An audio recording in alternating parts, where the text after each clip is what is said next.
Chokwadi pasi pano taiona moto, marongera vanoita wepanyika vanoda kudesu vamwe tioneswe moto, dai pasina kupindira kwaishe wechokwadi. 4 days, 3 nights of pain and agony at the hands of an angry state came to an end today for Zimbabwe independent editor Faith Zaba after the courts granted her bail to send her home to her children.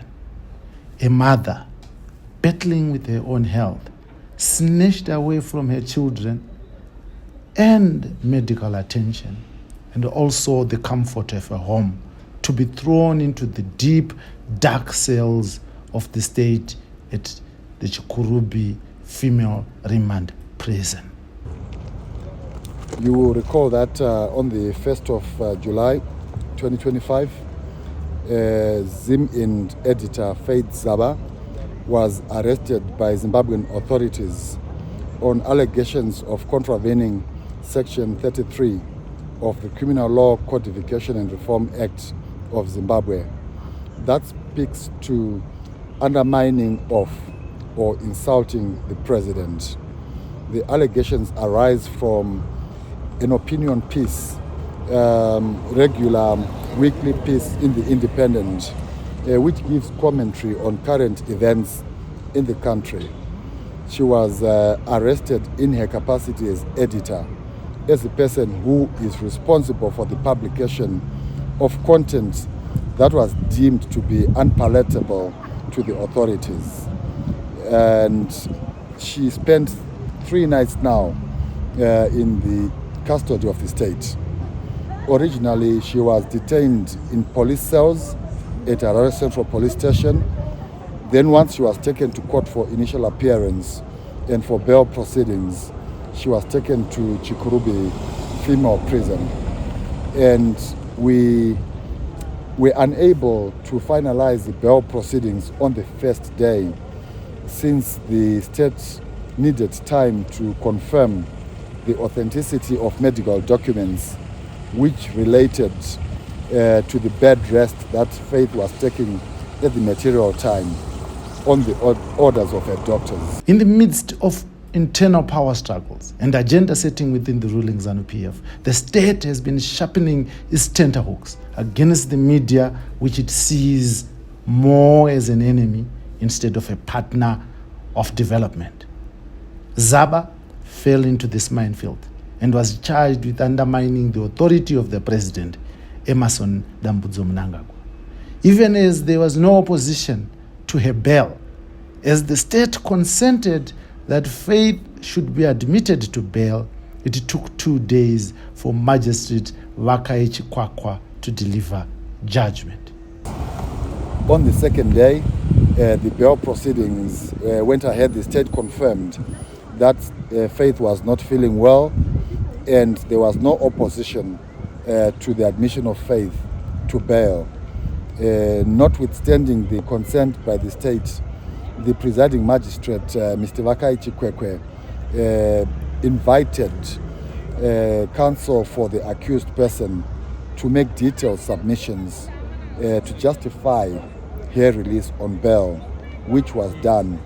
Regrettably, when it was time for the bail ruling to be delivered, the magistrate indicated that he had been unable to finalize his bail ruling on account of a blackout that had visited the premises of the magistrate's court.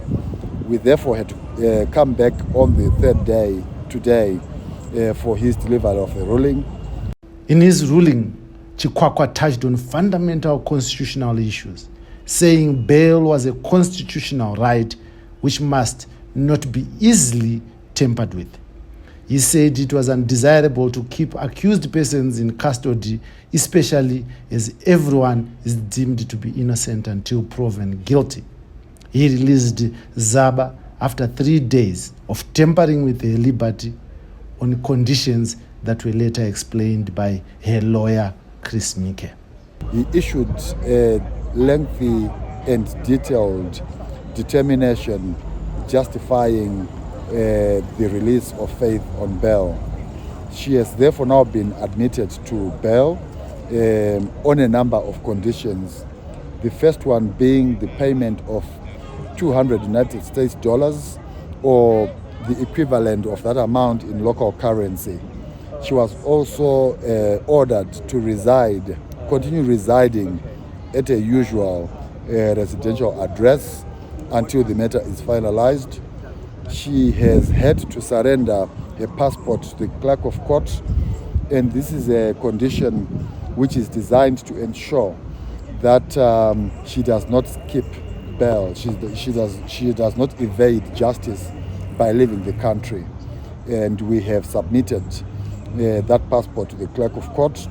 She was also ordered not to interfere with ongoing investigations.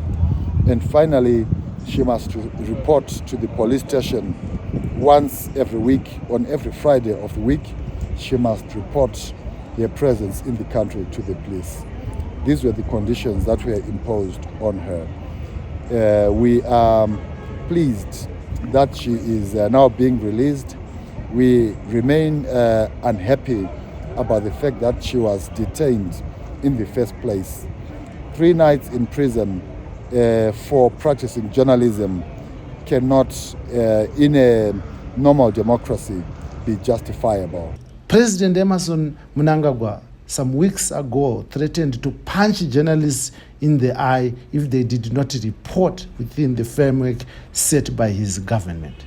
A threat that seems to be coming to life, unleashed with no discretion as incidents of arrests of journalists continue on the rise. Comrades, under my leadership, the media will continue to be our cornerstone for promoting unity, peace, social cohesion, harmony, and the love for our country. Anything besides this, Chibakera Mzizo. As journalists in their newsrooms report on news items, their arrests are meant to put fear in their minds, forcing them to self-censor. Many fear Zimbabwe has slid back into the dark ages of the late ousted President Robert Gabriel Mugabe. Reporting for HSTV News and Current Affairs, Blessed Mhlanga, Harare Magistrates Court.